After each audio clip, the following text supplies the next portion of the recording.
Pero quiero darle la más cordial bienvenida al vicepresidente de la República, al doctor Félix Ulloa Hijo. Bienvenido, vicepresidente. Qué gusto tenerlo acá. Gracias. Como siempre, un gusto conversar contigo. Gracias. Ya hacía falta, ¿no? Ya hacía falta, ¿verdad? Sí, claro. Qué bueno, bajándose casi del avión, ¿no? Esta Sí, visita. bueno, regresando de esta gira que estaba mencionando ahí. Sí, muy interesante. La verdad que hay aspectos importantes que es necesario conocer, sobre todo porque esta misión oficial hecha a países como República Dominicana, España, Francia y Bélgica se enmarca, entiendo, en una estrategia de fortalecimiento no solo diplomático, sino también para el posicionamiento internacional del país. Buscan consolidar lo que muchos llaman relaciones bilaterales, atraer inversión, decía, y ampliar la cooperación en áreas claves, proyectar una buena imagen de El Salvador. ¿Cómo nos está viendo Europa? Bueno, desde Europa la visión es un poco distante, puesto que su especial atención ahora es el problema que tienen ellos, el problema de la guerra, pero el interés y el intercambio siguen siendo una agenda importante. De hecho, estamos todavía en este proceso de las conversaciones para la implementación de acuerdos entre la Unión Europea y el país. Pero retomando esa ruta que tú mencionabas, sí, en efecto, empezamos esta gira con una presentación sobre derechos habilitantes que en el marco de la aplicación de la inteligencia artificial, que estaba convocada por una organización iberoamericana de Derecho del Trabajo, donde querían escuchar cuál es la posición de El Salvador, porque somos pioneros en esta materia. No solo en el tema del derecho laboral, donde nuestro Ministerio de Trabajo hace ya un par de años empezó a tomar el liderazgo cuando implementó el CIMEL, el Sistema de Inteligencia de Mercados Laborales, que solo hay dos países en toda América Latina que lo tienen, Chile y nosotros, sino también ya la aplicación de la inteligencia artificial en procesos incluso judiciales. La Procuraduría General está implementando ya procesos en temas de inteligencia artificial. Recordemos que tenemos ya desde el año pasado, febrero, que se creó la Agencia Nacional de Inteligencia Artificial. Entonces era importante ir a posicionar el país en este foro iberoamericano. De ahí nos fuimos a España, donde teníamos varios compromisos. Ahí llevaba yo la gorra de rector de la ESIAP, que es la Escuela Superior de Innovación en Administración Pública, porque íbamos a tener un intercambio y firmar un nuevo convenio con la EUDE, que es la Escuela Europea de Negocios, y en la cual la oferta que nos estaban proponiendo y que ya vamos a implementar es la de capacitación, fortalecimiento de capacidades de los niveles ejecutivos de la administración pública. Era importante fortalecer este músculo del Estado porque es el sector que está directamente en contacto con las grandes decisiones políticas a nivel de ministros, de gabinetes de Estado, pero además con el cuerpo ejecutivo. Entonces, el nivel de alta ejecución, de alta gerencia en la administración pública había que fortalecerlo. Y sobre todo también porque si hablamos de un componente que tiene que ver con la inteligencia artificial, también con ese componente de especialidad que debe de entrar en la administración pública, ¿no? Y por supuesto, en la que, sin duda alguna, para muchos considerada la burocracia estatal, le permita de alguna manera superar esos grandes desafíos que a lo largo de la historia se ha dicho. Pues la burocracia en trampa mantiene, pero ¿verdad? Hoy el mundo está a la mano, al alcance, con este nuevo herramientas de tecnología, ¿no? Y los desafíos son iguales. Y en el caso nuestro, que nos hemos posicionado en la era digital con muchos procesos, no solo a nivel de la economía digital, sino de la propia administración pública. Recuerda que tenemos, a través del acuerdo que hizo el presidente Bukele con Google Cloud, un programa de 7 años para la modernización de la administración pública. Y tenemos que tener un funcionariado capaz y especializado para atender estas demandas cuando, por ejemplo, al ser El Salvador en este día el único país en el mundo que tiene una agencia gubernamental que certifica las empresas que trabajan en activos digitales, que es nuestra Comisión Nacional de Activos Digitales, única en el mundo. Ya tenemos más de 60 empresas que han venido a certificarse a El Salvador. Entonces, esa oferta con esta arquitectura jurídica, con todas las leyes que tenemos, necesita un funcionariado que responda cuando vengan a demandar la prestación de los servicios. Pero luego también nos fuimos a Francia, donde con la misma responsabilidad de rector del ESIAP, tuve que presentar otro proyecto relacionado pues con la capacitación de jóvenes, un plan que ya se estaba implementando acá en el país, lo vamos a ampliar. Era la reunión con Expertise France, que es la agencia de cooperación francesa, que estaba muy interesada también en proyectos, un proyecto que tienen ellos que se llama Los Grandes Bosques de Centroamérica, donde también aprovechamos para presentar nuestro proyecto del Plan Trifinio, que es uno de los proyectos exitosos a nivel regional. Y terminamos finalmente en Bruselas, invitados para dar una presentación en el Parlamento Europeo para poner al día la situación de Estado que tiene el país.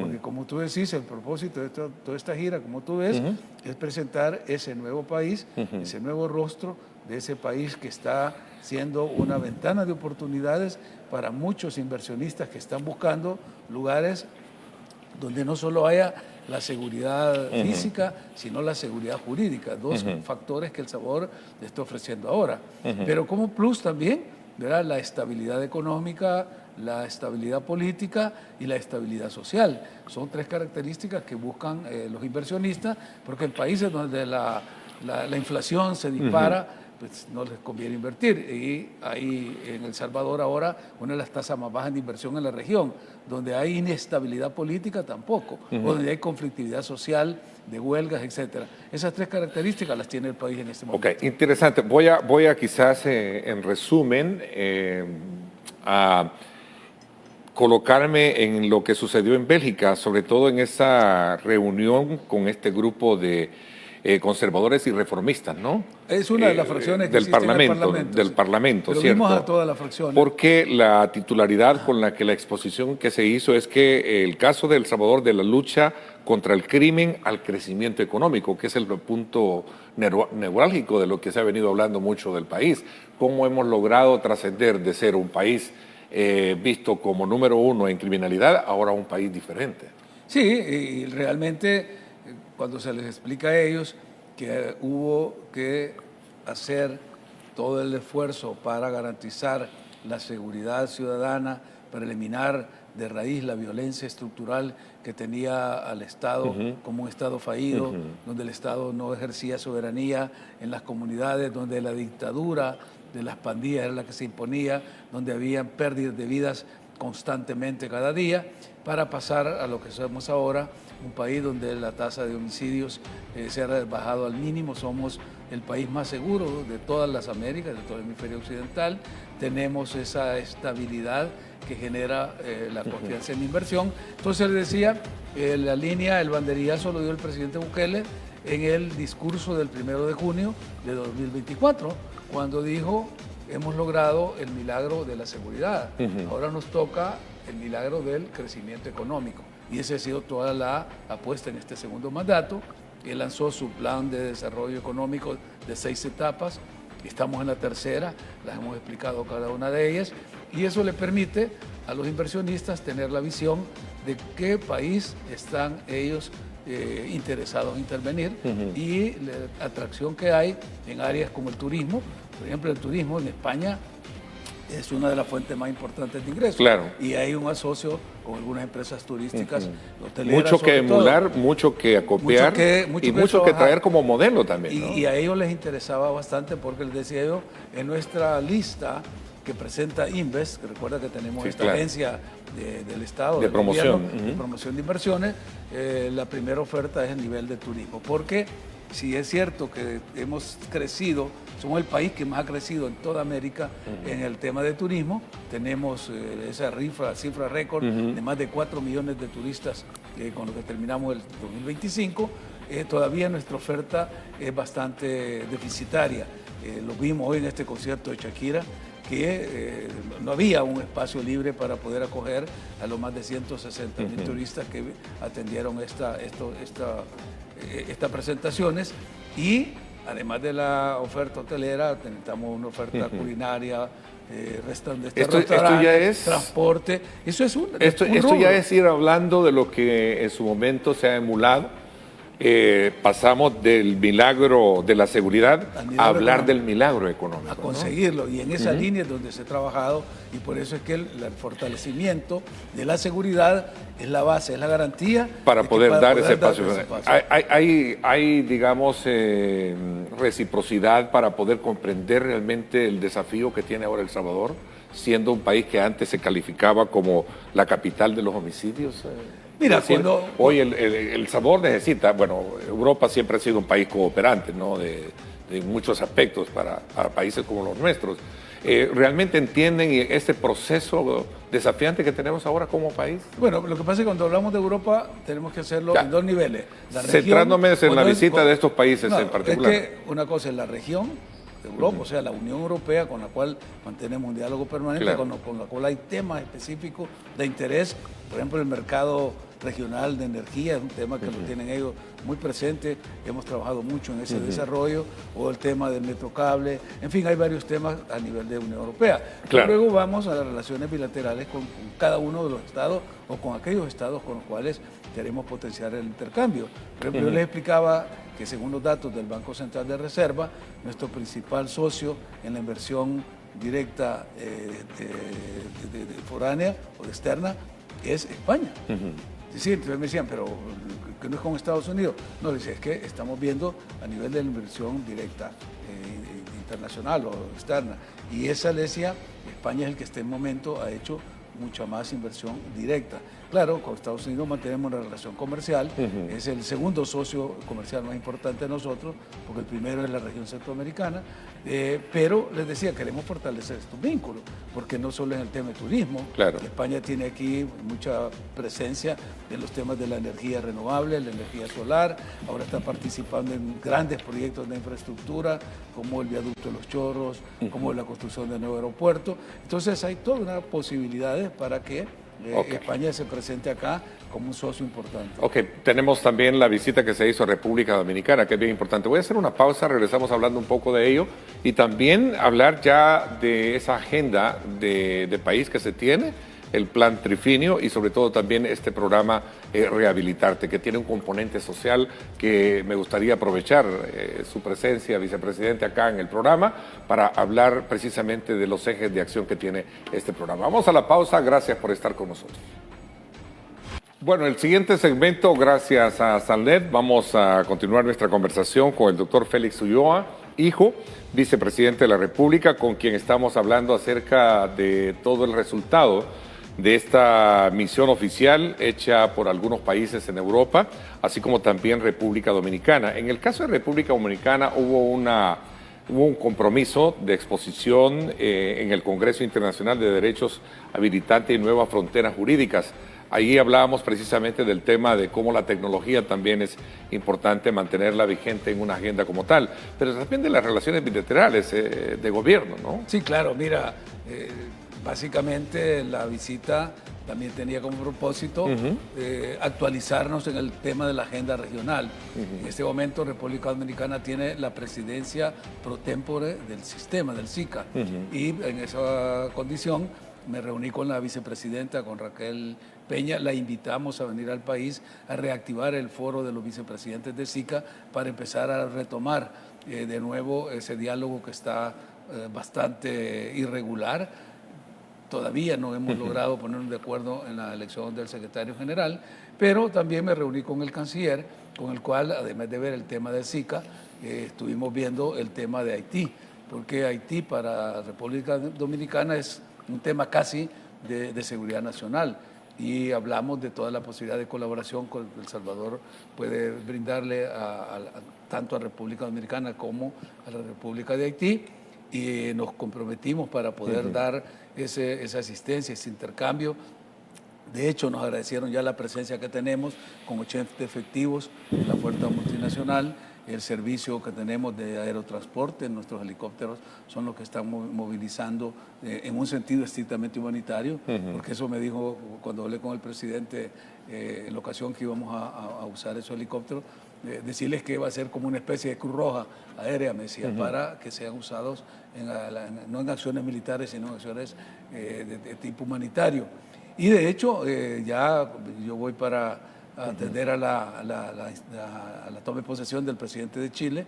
Voy representando al presidente y ya el primer ministro de Haití ya pidió una bilateral conmigo. Ya hoy, esta mañana, vamos a estudiar cómo está la agenda y poder reunirnos con ellos allá en Santiago, Chile, para ver qué podemos hacer por este país hermano. Ok, hablamos entonces en términos de resumen de una misión oficial con un enfoque integral y de diplomacia activa. De eso se trata, o sea, de presentar este nuevo rostro, este nuevo país. En algunos lugares todavía queda algunas rémoras, algunas malas imágenes de la época del pasado.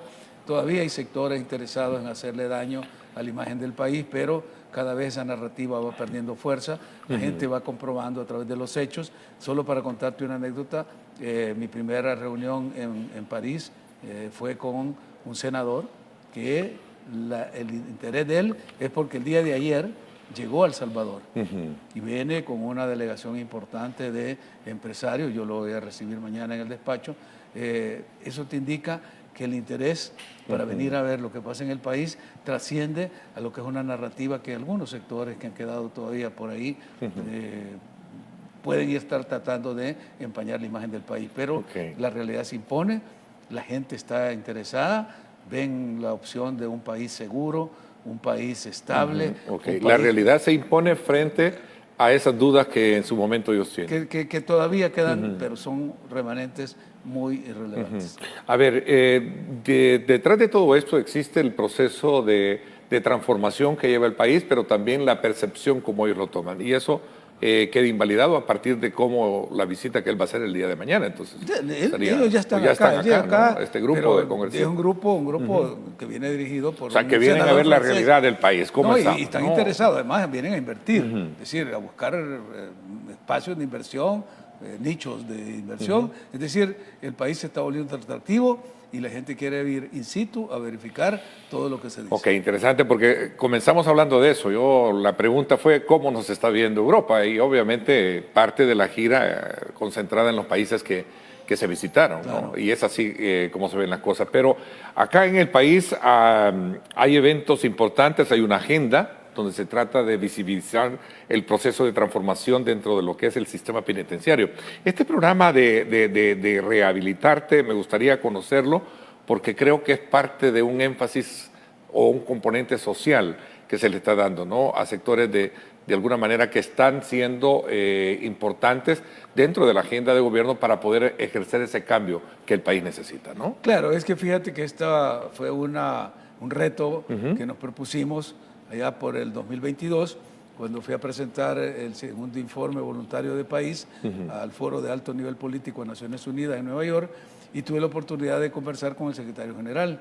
Estamos hablando de julio de 2022, o sea, hacía pocos meses se había instaurado el régimen de excepción, y por lo tanto todavía no se entendía cuáles eran los límites, los alcances, pero sobre todo las consecuencias. Y cuando ellos vieron que empezábamos a tener capturas masivas, la preocupación era cuál es la política de rehabilitación que tiene El Salvador en términos generales frente a la demanda de un segmento que, si bien ha cometido ilícitos y tiene que pagarle a la sociedad por el daño causado, también tiene el derecho de rehabilitarse y reinsertarse. Entonces, desde esa fecha hasta ahora, estuvimos viendo el comportamiento, la situación del sistema penitenciario. Lo encontramos en condiciones sumamente precarias. Tú sabes, los centros penales estaban en el centro de la ciudad, no se podían cortar las comunicaciones, eran controlados por las pandillas, eran los cuarteles generales desde donde ordenaban todos los crímenes. Entonces hubo que hacer toda una ingeniería de reestructuración de centros penales. Pero luego, además, cuando se construyó el SECOT, que ya es un centro especializado para contención del terrorismo, el confinamiento, ¿sí?, del terrorista, es decir, eso no tiene que ver con el sistema penitenciario normal. Se empezó también a tergiversar la imagen del país y se pensaba que el SECOT era el modelo donde iba a ir todos los salvadoreños que fueran capturados. Tuvo que empezar a hacer esa diferenciación. Y es una cárcel específica, un centro de confinamiento específico. ¿No? Las personas que están condenadas por los actos de terrorismo, que son ya los que han pasado todo el proceso hasta llegar al nivel de condena. Pero el resto, como yo le explicaba, para ganarle la guerra a las pandillas, no solo teníamos que usar la fuerza del Estado, ya lo habían hecho con el plan mano dura, supermano dura, luego las treguas. Entonces había que hacer una acción que además de la coercibilidad del Estado, tuviese el marco regulatorio que le permitiera ser ejercida dentro del Estado de Derecho y en estricto respeto a los derechos humanos, que es lo que hemos hecho con todas las reformas al sistema penal, tanto el Código Penal como el procesal penal, pero también actualizar la administración de la justicia, porque los jueces estaban cooptados, amenazados por las pandillas. Entonces había que alinear esas tres funciones, el Ejecutivo, el Legislativo y el Judicial, y eso es lo que nos ha permitido, como dijo el presidente, ganar esta guerra. Pero confinarlos y tenerlos ahí es una carga para el Estado.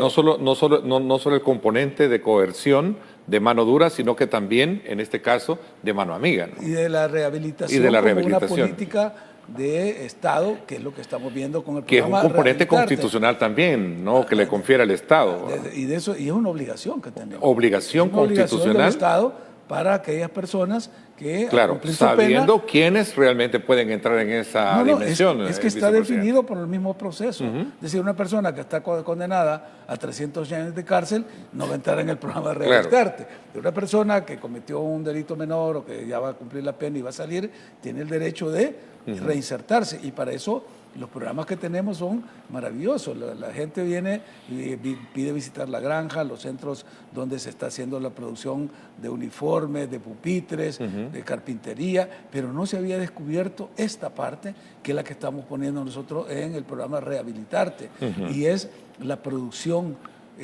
intelectual, artística, desde las artes plásticas, de una cantidad de privados de libertad que no tenían la forma de expresar esa transformación, esa inspiración, y eso es lo que hemos hecho. Está en el Palacio Nacional, está abierta para todo el público. Bueno, a sus espaldas está una prueba de ello, ¿no? Ese la está pintando en el acto, porque para que no creyeran que eran cuadros que habíamos traído del otro lado, ahí estaban los privados de libertad pintando. Y el ave nacional, ¿no? Ese es uno de los cuadros.